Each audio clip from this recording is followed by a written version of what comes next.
राम नारायण राम. आपल्याला समजून घेतले पाहिजे की आपण का आलो आहोत आणि कुठे जाणार आहोत, आपले कर्तव्य काय आहे याचे उत्तर मिळाल्यास सर्व काही सोपे होऊन जाते. मूर्ती पूजा करू, हे करू ते करू असे सांगून केवळ गोंधळ घालता येतो. पण हे विधिविधान का तयार करण्यात आले हे आपल्याला जाणून घ्यावे लागेल.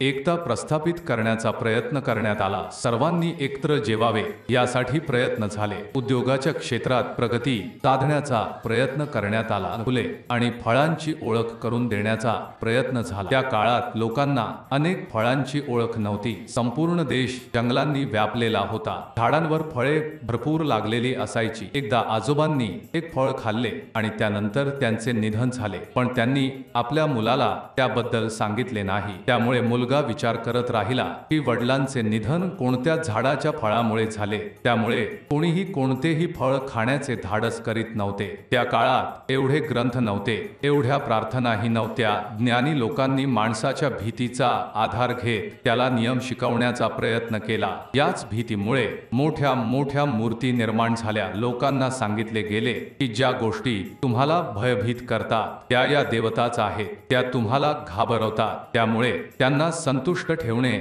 आवश्यक आहे. लोकांना सांगण्यात आले की तुम्ही सर्वजण एकत्र राहा. काही विशिष्ट कृती पाप मानल्या गेल्या आणि त्या करू नका असे सांगण्यात आले. अमुक देवतांना अमुक फळ अर्पण करा कारण त्यांना ते आवडते. त्यानंतर लोकांनी फळे खाणे शिकले. वेगवेगळ्या देवतांसाठी वेगवेगळी फळे अर्पण केली जाऊ लागली. त्यामुळे ती फळे बाजारात विकली जाऊ लागली. हळूहळू मूर्तींचे स्वरूप सौम्य होऊ लागले. हे स्वप्न होते की कुणीतरी सांगितलेली गोष्ट हे माहित नाही. पण लोकांना एकत्र आणण्यासाठी एकत्र येऊन हात जोडून प्रार्थना करण्याची गरज निर्माण झाली. त्यातून लोकांनी हात जोडणे, हस्तांदोलन करणे आणि टाळ्या वाजवणे शिकले. त्यांना सांगण्यात आले की योग्य वेळी टाळ्या वाजवा, पण काम करत असताना नाही.